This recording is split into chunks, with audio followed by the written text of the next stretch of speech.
Hello, everyone, and welcome back to People Jew Wanna Know podcast. Today's episode features one of my dream guests since I've started this show, Andrew Zimmern. It took me a year and a half, but I finally got him on, and it was glorious. Thank you very much, Andrew, for joining me. I also want to thank Rebecca Brooks of Brooks PR Group and my close family friend, Victoria, who helped me get Andrew on. Without them, this episode wouldn't have happened. This whole podcast is really just a combination of luck and happenstance, and it's full of so many different miracles, honestly. Anyway, I want to tell you a little bit about Andrew, and then we'll get right to my conversation with him. I'll start by reading you his bio. Andrew Zimmern is an Emmy-winning and four-time James Beard Award-winning TV personality, chef, writer, and social justice advocate. As the creator, executive producer, and host of the Bizarre Foods franchise, MSNBC's What's Eating America, Magnolia Network's Emmy-nominated Family Dinner, the Emmy-winning The Zimmern List, Field to Fire, Wild Game Kitchen, and the executive producer of PBS's Hope in the Water, he has devoted his life to exploring and promoting cultural acceptance, tolerance, and understanding through food. Oh my gosh, he has done so many shows. He has also authored 4 books, sits on many national boards, and is a global ambassador for the United Nations World Food Program and the International Rescue Committee. He lives in Minneapolis, Minnesota. I've known about Andrew for decades, and that's because growing up in Minnesota, Andrew was like our one token celebrity. Not a lot of famous people end up living in Minnesota, so Andrew was the pride and joy of the state. Andrew is an incredibly fascinating and dynamic individual with quite the story. Although he lives in Minnesota, he grew up in New York City in a very eclectic Jewish family. Both of his parents came from the service industry, and his father was even responsible for the successful rebranding campaign for Canada Dry Ginger Ale. Unfortunately, Andrew started drinking at just 13 years old and quickly derailed into becoming a regular drug user. Interestingly, he would say that alcohol is much stronger than other drugs. One of the things I wanted to talk to him about, actually, but we ran out of time, is what he makes of the whole mocktail culture at bars.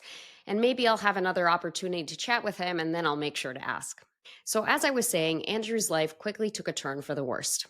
He's very open about his journey with addiction and then sobriety. He's been on so many shows where he's talked about it, and I really recommend you check out those episodes, but that's actually not the focus of our conversation on this episode.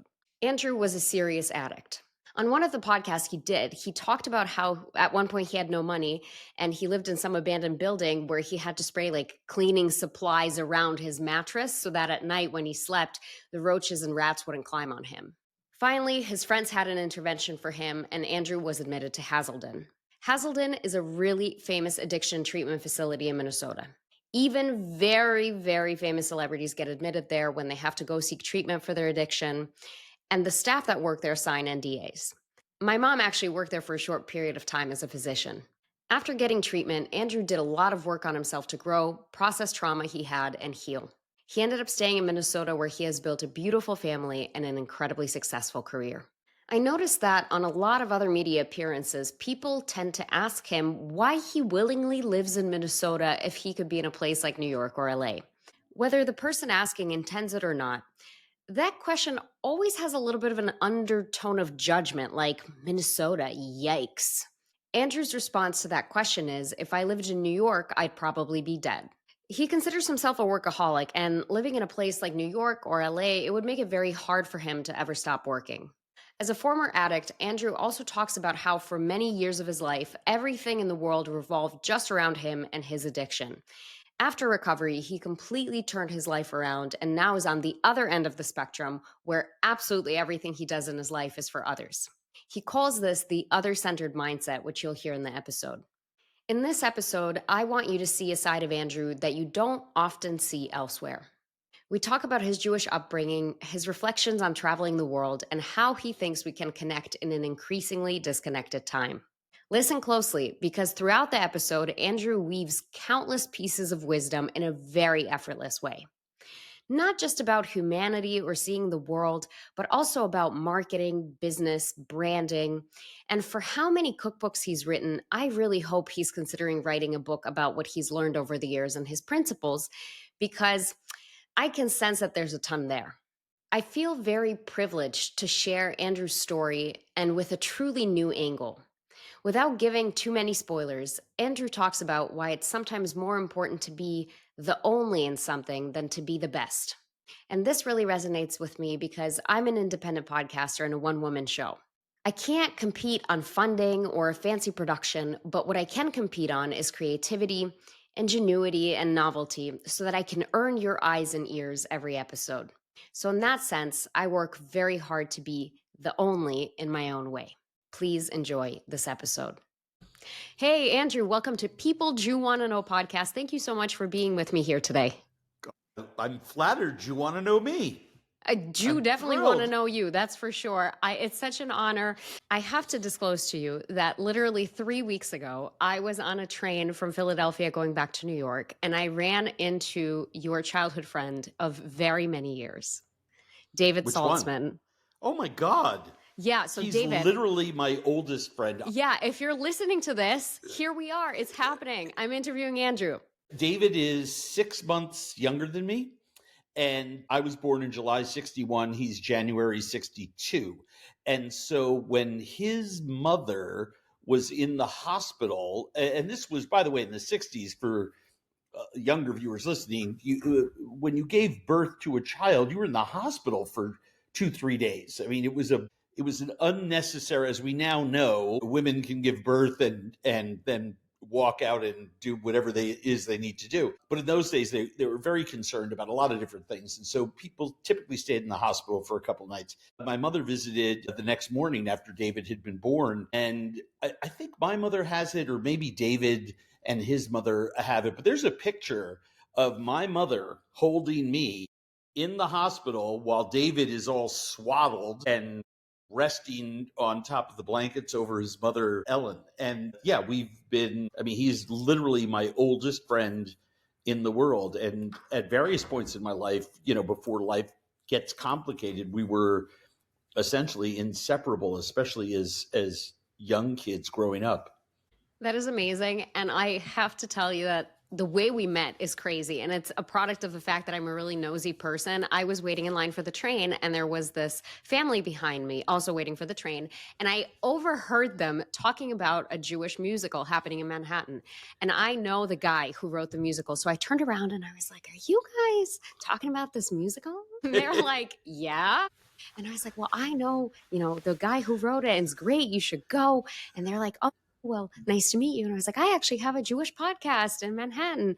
And they're like, "You do? What's it called?" And they're like, "What kind of guests are you having?" And I was like, "I had this guest and that guest. And in a few weeks, I'm interviewing Andrew Zimmern." And I'm so excited. And they were like, "What?" Small world. Yeah, absolutely. Small world. Usually when I start these conversations, I start with the same question for every guest. Tell us about yourself. What do you do and how did you get there? But in your case, I feel like your vibrant culinary and media career is already so documented. What I'd like to know is for you to walk us through a little bit about your Jewish upbringing. Sure. It was like Dickens wrote at the beginning of The Tale of Two Cities. It was the best of times. It was the worst of times. Except for me, it was the most participatory of times and the least participatory of times.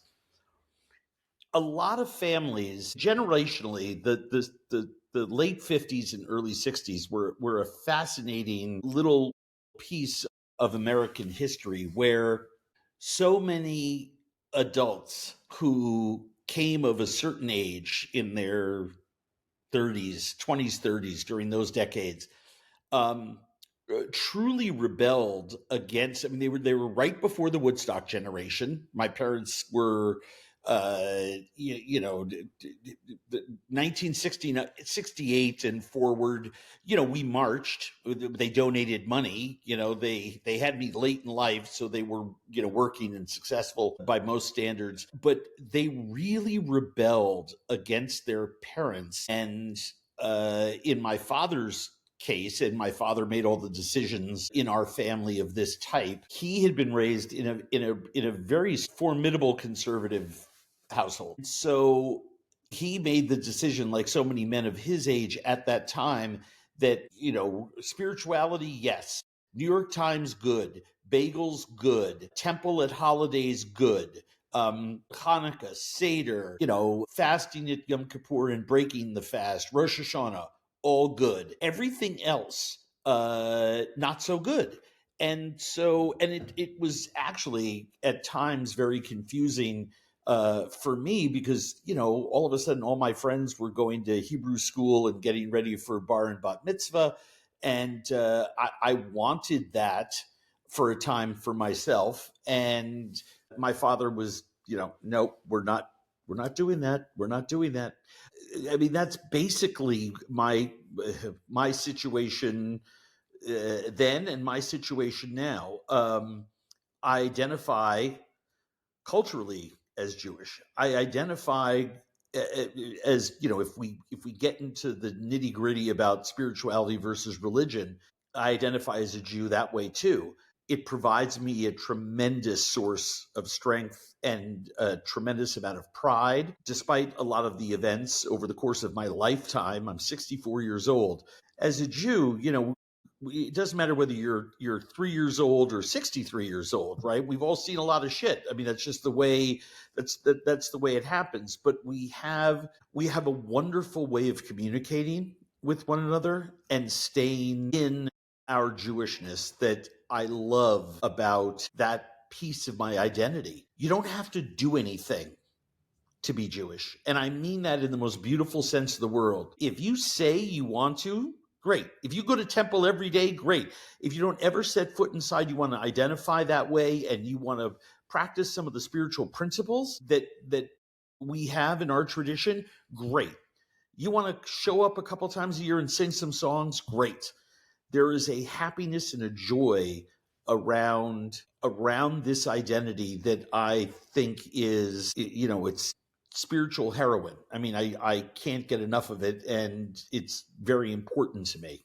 When I had been doing my research about you, I saw that you had mentioned you wanted to be like a New York City Jew in Minnesota. You wanted to have your own dinners and be like a New York City Jew. How has that worked out for you? Pretty darn good. And in fact, it was those Shabbat dinners that led to the creation of a show that I did called Family Dinner, where I wanted. Oh, let me back up 1 second. But Bizarre Foods was my effort to have families in Finland see how families in Japan ate, and for families in Nicaragua to see how families in Finland ate. It aired in 177 countries. So because of the Discovery TV package at the time and the carriage system during the 12, 13 years that we were making that show. I've always wanted to draw on my own experience in creating television vehicles for myself. It's helped me be the only. I don't want to, it's nice if someone thinks you're the best. It's nice, to be similar to others in many ways. But in the world of media and brands, it's really better to be the only than to be anything else. If you're an only, as best you can be, that's really great. And so the way I do that is to create shows born out of my own experience. So hence Bizarre Foods, which was about preaching patience, tolerance, and understanding in a world that was increasingly having less of it. It was not about a fat white guy goes around the world and eats bugs. That came directly out of my recovery experience during the first 10, 15 years that I was sober. Family Dinner came out of the Friday night ritual, right? It is something that I take great pride in. What's a staple dish that you always have to have at Shabbat dinner? Oh my gosh. My family complains a lot that I make too much roast chicken, but that was my grandmother's, pride and joy. And I can eat roast chicken with her pan gravy 5 nights a week. I know that just sounds crazy for someone who has spent an entire career telling people to expand their palate and to eat other things, and that there's a world of foods and flavors and textures and cultures to explore. But at the end of the day, if you told me you got to eat one dish 3, 4, 5 nights a week, pick it now, and you're locked in for the rest of your life, give me my grandmother's chicken. I seemingly never tire of it. My grandmother famously wore an apron to cook in, and she cooked every day, sometimes for herself, sometimes for 20 people. How she did it in her tiny little New York City apartment kitchen, I have no idea. But she wasn't really big on doing laundry. That was a once a week thing. Like on Mondays, she did laundry. And so all week long, she would wipe her hands after handling like roast chicken and stuff on this part of her apron that was hiked up, in between her belly button and her neck, somewhere in there. She was very tall. She was like 6 feet tall. And so by the weekends, when I would go over for a sleepover, or the cousins, we'd all gather at her house for Sunday lunch or something like that, or brunch. The apron had been cooked with for 4 or 5 days. And so the hands every night, and day, and anything she cooked, she put on the same apron, then hung it on a hook and washed it on Mondays. So whenever I would get hugged, I would be just this, brown circle of schmaltz and caramelized onions and all the other tricks of her trade were there. And that smell triggers something for me, even when I am in someone else's house. And it will oftentimes just make me cry. It takes me right back there. Our strongest sense from a memory standpoint is aroma. And it's been my personal experience. I mean, it's scientifically a fact, but it's been my experience too, personally. So it would have to be her roast chicken. Now, have I expanded that? Of course. My family could eat my brisket that comes from her brisket. They could eat that 5 nights a week. They're all brisket hounds around here. But yeah, for me, it's the chicken. As you were speaking, I was thinking how that apron was basically the first episode of Bizarre Foods. You just didn't know it. That's exactly, well, actually, several episodes of Bizarre Foods came from her kitchen, because Sunday afternoons were for her pickled tongue, and she would serve it with a sweet and sour gravy made with port wine that provided the sweetness, because she was using a really cheap port wine. And my father loved it. My Uncle Richard loved it. The other 8 people at the table were like, eyes aghast that she would dare to serve the cousins, all the young kids, tongue. And I took one bite of it when I was like 2 or 3 years old, and have never looked back. I adore tongue. And for those that haven't had it or rejected it outright, it tastes like the best pot roast you've ever had. It's not organy at all.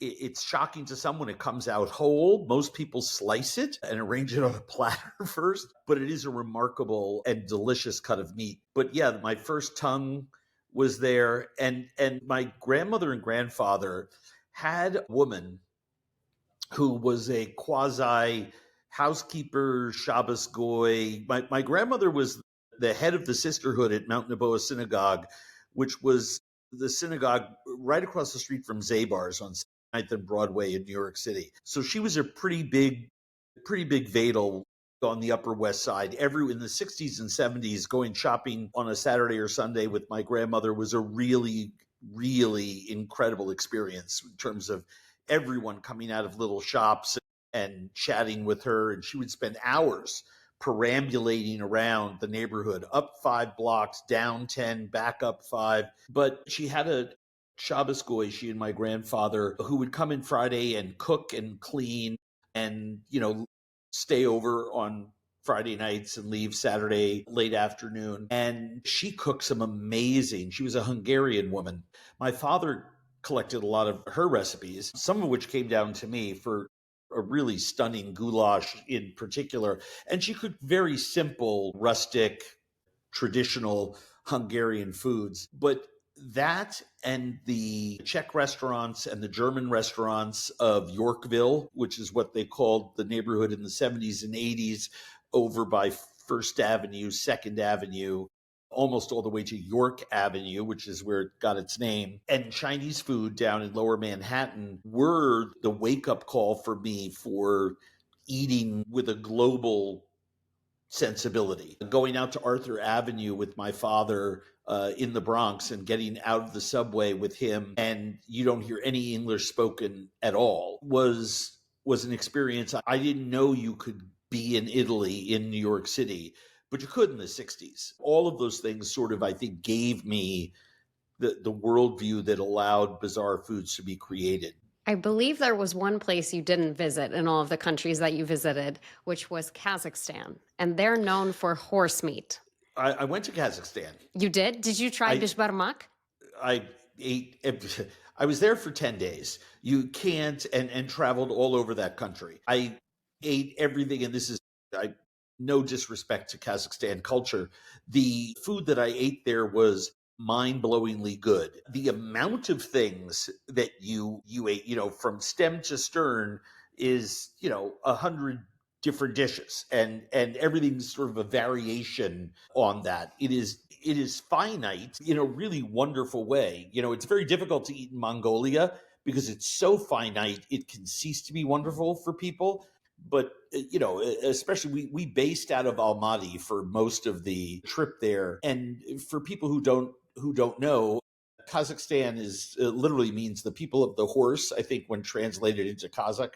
And they ride them, they worship them, they also eat them. Also, Kazakhstan was smack dab in the middle of some of the most important trade routes, including a very major one for food. So you even have certain noodle dishes that could almost be considered Northern Chinese when you start to dissect it a little bit. And then they also have more traditional Central Asian and even Eastern European kebabs and skewered dishes. I was so happy to be eating in Kazakhstan. I could have stayed in the central market in Almaty for the rest of my life. I was there during the height of pomegranate season, both white and red pomegranates. And so the juicing pomegranates, and learning how to smash them with your hands and then nick the skin with your thumbs and literally suck all the juice out of the white pomegranates and just dispose of them without dribbling on yourself became something that I was quite good at after a while.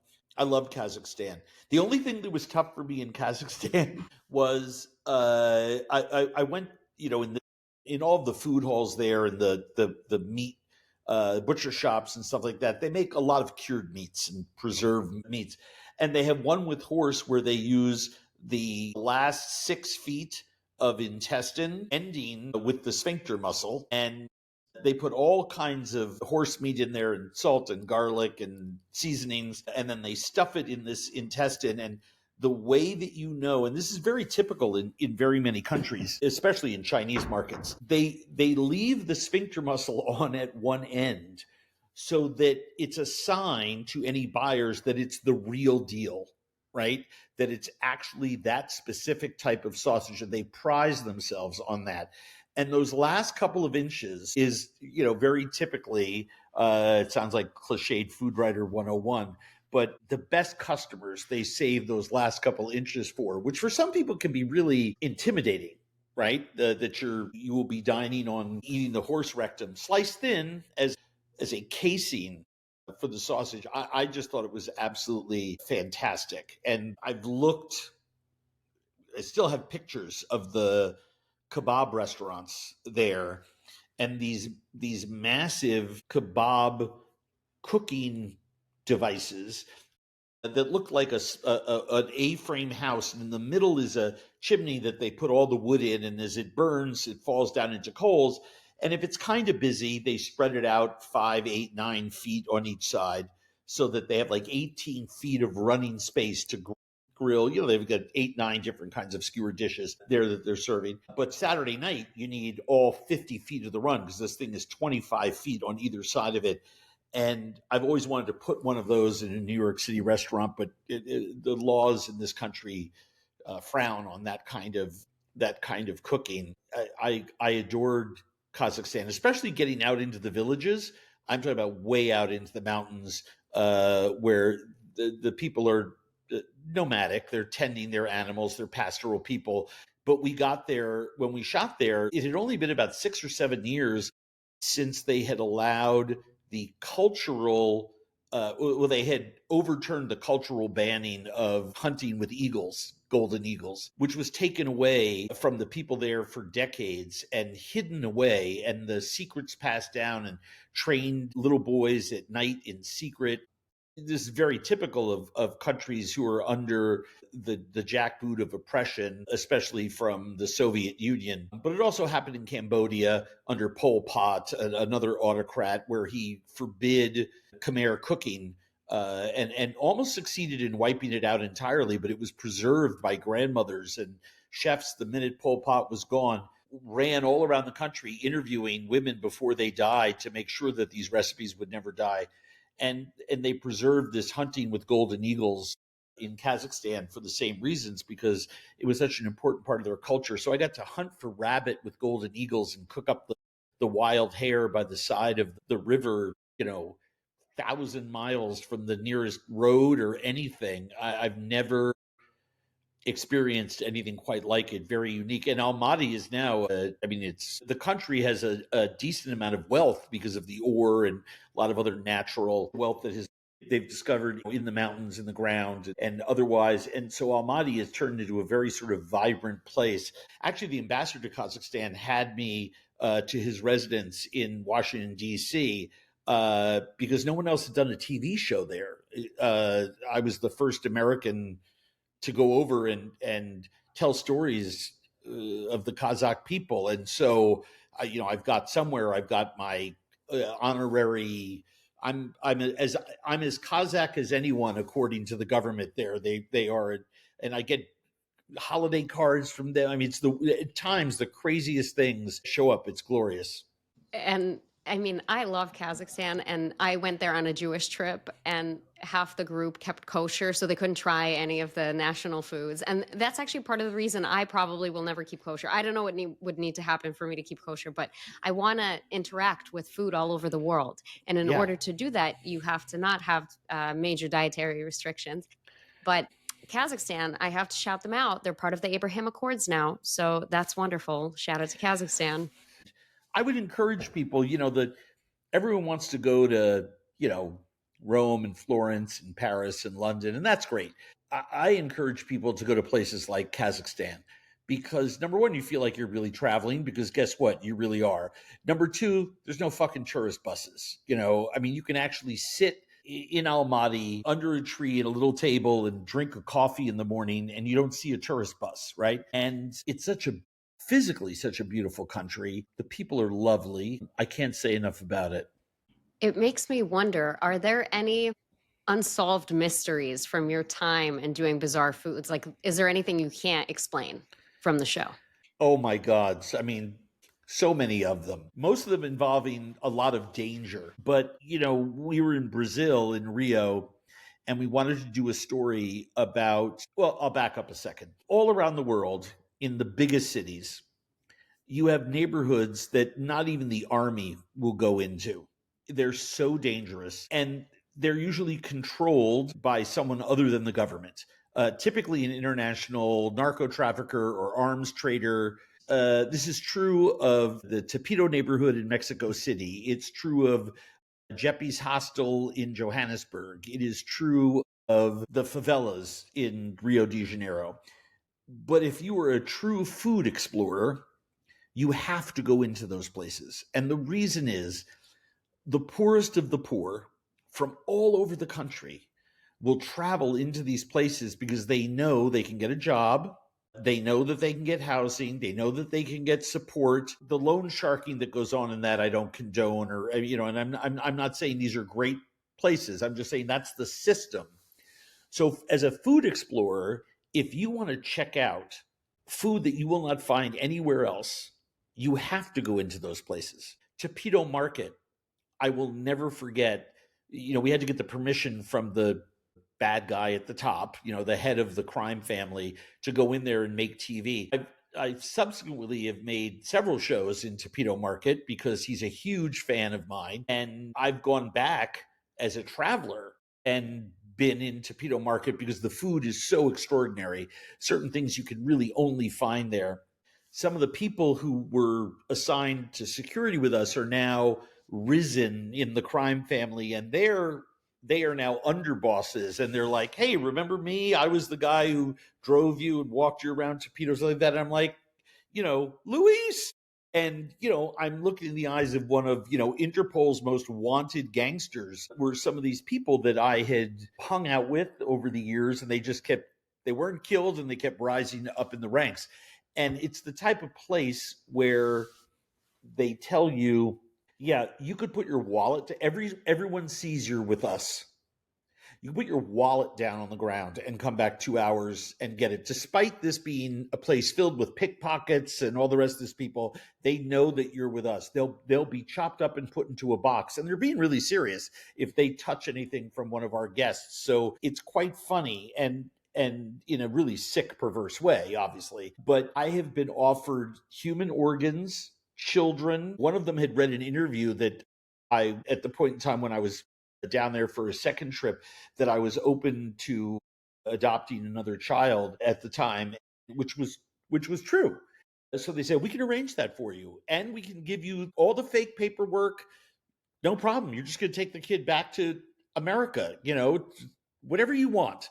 But nothing prepared me for a small city of 400,000 people perched on a mountain 5 miles outside of Rio proper, run with an iron fist by a man who 2 years later would be found in the trunk of a car that the Ugandan ambassador was trying to smuggle him out so that he could reach safety when the army finally, right before the Olympics, when they got some balls and decided they were going to go in and cleanse out the favelas. But when we were there, we were marched with AK-47s, the tips of the barrel underneath our chins, by 15-year-olds who were the smell of glue from underneath their ski masks, and knowing how much of a life and death situation it was just to try to tell this story. And we were marched to a place in the street to stand there, and this big limousine turned the corner, and about 200 yards away was Mr. Big, and he gets out of the back seat. Bodyguards are everywhere. They basically closed down the street because they're so worried about him being killed. And he waved, and he said something on the walkie-talkie in Portuguese, and they told me he's so thrilled to have you here. Meanwhile, there's a gun under my neck, right? Safety off.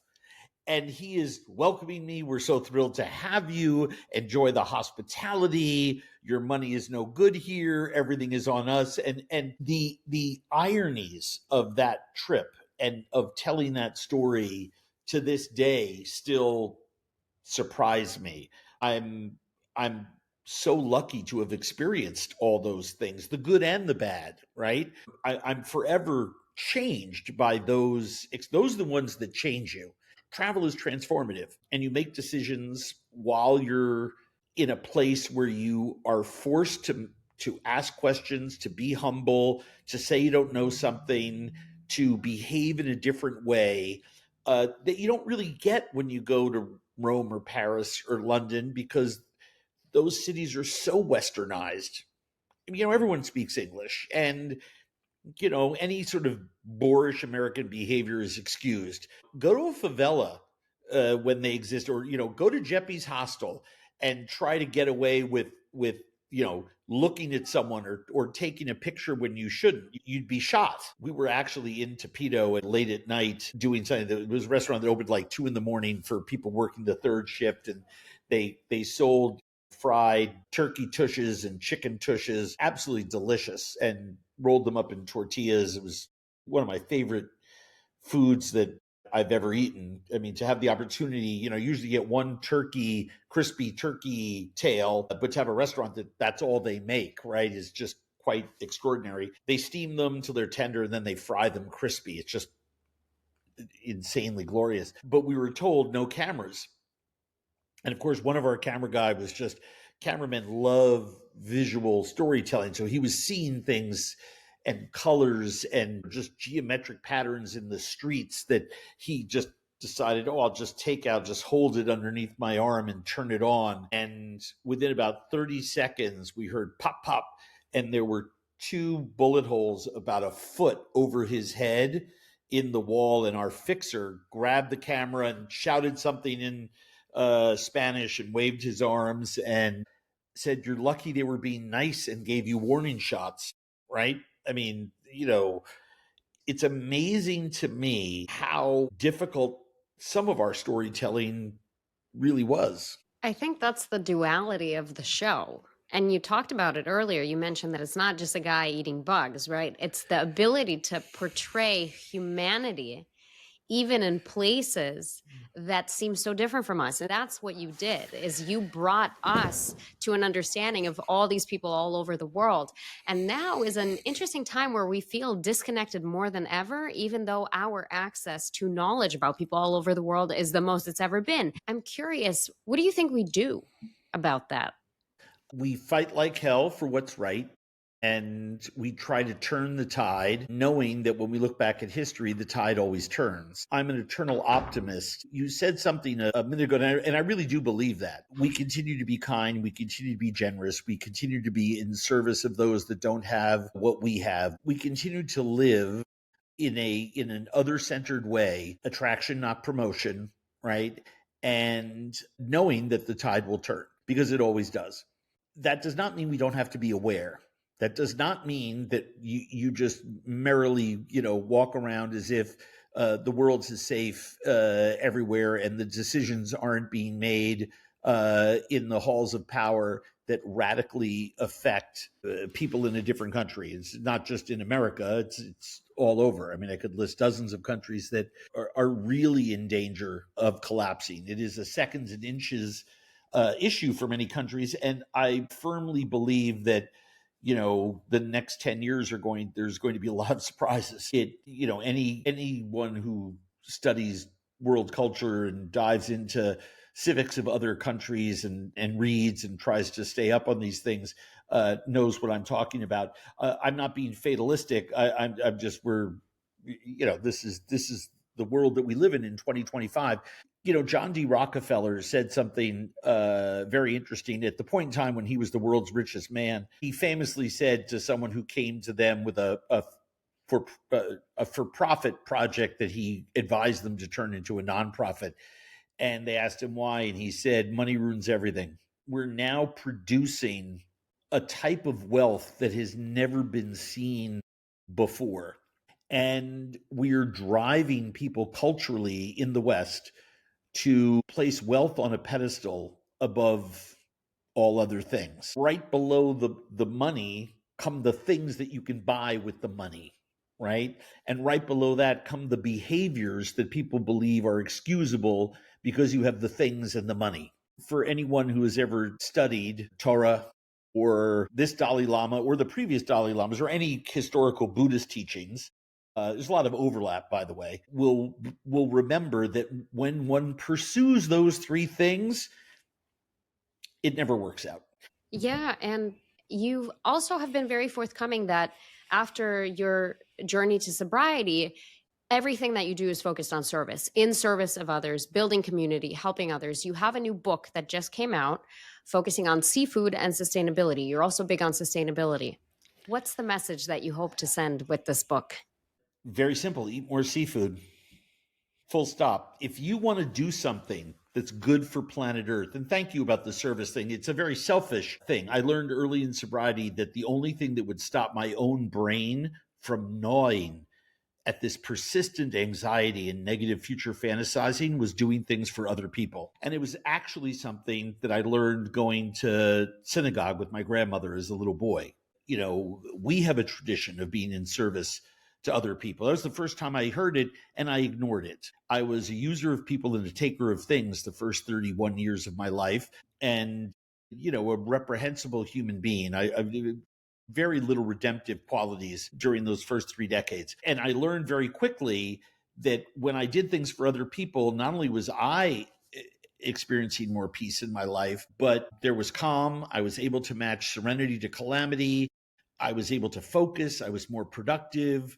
Good things happened to me. I earned the respect of others. I had self-esteem. Like it was crazy. So service for me was a survival mechanism, and now I'm just addicted to it, right? But in a really, really, really good way. And I've taken that sort of to an extreme. I work with a lot of nonprofits, with a lot of global organizations, the United Nations, the International Rescue Committee, the Nature Conservancy, and many others. And I spend the majority of my time doing that. The book, seafood is something that I've been in and around for 50 years as a food professional. This is my 50th year in food. I started when I was 14 with my first job. And so it's a big number, but And I loved food before then. I mean, it's the very formative years for myself, but, taking a paycheck in the food system, and it was in a seafood restaurant. I have a lot of expertise in that, and I've worked on a lot of blue food systems around the world as a way to restore economic opportunity to entire continents like Africa, which is surrounded by water. It's basically the biggest island in the world. I know it's man-made, but it's, you can circumnavigate Africa, right? It's only represented 5% of global fish exports from there. It's insane, right? As the green economy dies there, we can bolster up the blue economy. And I've been working on that for a while now. And so when I made my PBS doc series called Hope in the Water, came out last summer, nominated for an Emmy and a James Beard Award, a very wonderful program, pbs.com. You can watch it. It's 3 hours. The collaborators in that project and the folks was, let's do a cookbook, right? So it's not a companion piece, but the idea is we produce and protect at the same time with our water systems. And we actually have to. 2 billion people earn their living on the water. 1 billion people, it's their number one source of protein. You can't turn the waters off, right? It's just not going to work at all. The book is all about deliciousness. There's 145 great recipes in there. The goal is to get people to eat more seafood 2-3 more times a week, more than that. And to dispel the rumors, seafood doesn't have to be expensive. The questions that plague most people is, well, fresh or frozen, farmed or wild. Nobody ever walked into a supermarket and asked for, where's the wild chicken? Why is seafood presumed guilty before innocent? Everybody is scared. I don't want to eat wild because the fish stocks are disappearing. I don't want to eat farmed. It's a bad system. Neither of those things is 100% true. The question you need to ask yourself is, where is it from? Was it responsibly sourced, and was it well handled? And if it ticks those boxes, eat it. And luckily for us, from big box stores to supermarkets and everything in between, there's a huge investment has been made by companies very successfully, by the way, because they know people would like to eat more seafood, to put someone behind the counter that you can ask, right? You can read the label. You can get the Marine Stewardship Council or the Monterey Bay Seafood Aquarium's watch list on your phone in an app so that you can understand what you should eat and maybe what you shouldn't. We can all eat lower down on the food chain: clams, oysters, mussels, seaweeds, small silverfish. We don't need to eat tuna and swordfish all the time, or salmon and shrimp all the time. We're addicted to those fish. And we've created a seafood Bible for the next 20 years. Myself, my co-author, Barton Seaver, our collaborators at Fed by Blue. And it's a glorious book that at its heart is a great book to cook from, but it comes along with a lot of wisdom and demystifies a lot of things. It's not hard to eat good seafood. It's also, by the way, a convenience food. 90% of it is ready in 10 minutes. We have a lot of delicious braised seafood recipes, really easy to cook. Fish stays moist. You can't really overcook it the way if you hard sear something in a pan, and if you've never really cooked seafood hard searing before, it's a little tricky. But poaching something, easiest thing in the world. Braising something in a sauce, easiest thing in the world. So I think it's loaded with deliciousness. It's doing great. And if anybody wants, links to where you can buy it on Amazon and your local bookstores and all that's at andrewzimmern.com, along with subscribing to my Substack. And you can preview the book and, look at all things that are me there. But I love that piece of work, and I'm really proud of the book. I'm very excited for it. I'm a seafood lover myself. Another reason I can't keep kosher is because I love mussels and oysters and shrimp and all of that. Yep. I am so grateful for the conversation. And I have one final question for you. It's one that I ask every single guest. Who would you like to nominate for People Jew Want to Know? Well, I'll tell you something. A fascinating person to talk to was the gentleman that you met on the train from Philadelphia, David Saltzman, who is the humblest human being I know, but has had a career that would make your toes curl. On the food side of things, I think there's some really spectacular people, and I'm not sure if you've had them on, but my friend Gail Simmons is a remarkable human being and someone who I think eats, lives, and breathes all things Jewish. And I think both of those people are people Jew want to know. So I'll give you Gail's contact info. I'll introduce you. Thank you. I thought you said for a second that it's David. I was like, I'm already connected with David on LinkedIn. What are you talking about? We're best friends from the train. You guys. Thank you so much for this. This has been amazing. I appreciate the conversation so much, and I can't wait to share it with the listeners. If you've enjoyed this podcast, please go ahead and rate us 5 stars. Be the first to hear our episodes by subscribing to People Jew Want to Know wherever you get your podcasts. And for exclusive content, follow us on Instagram at People Jew Want to Know.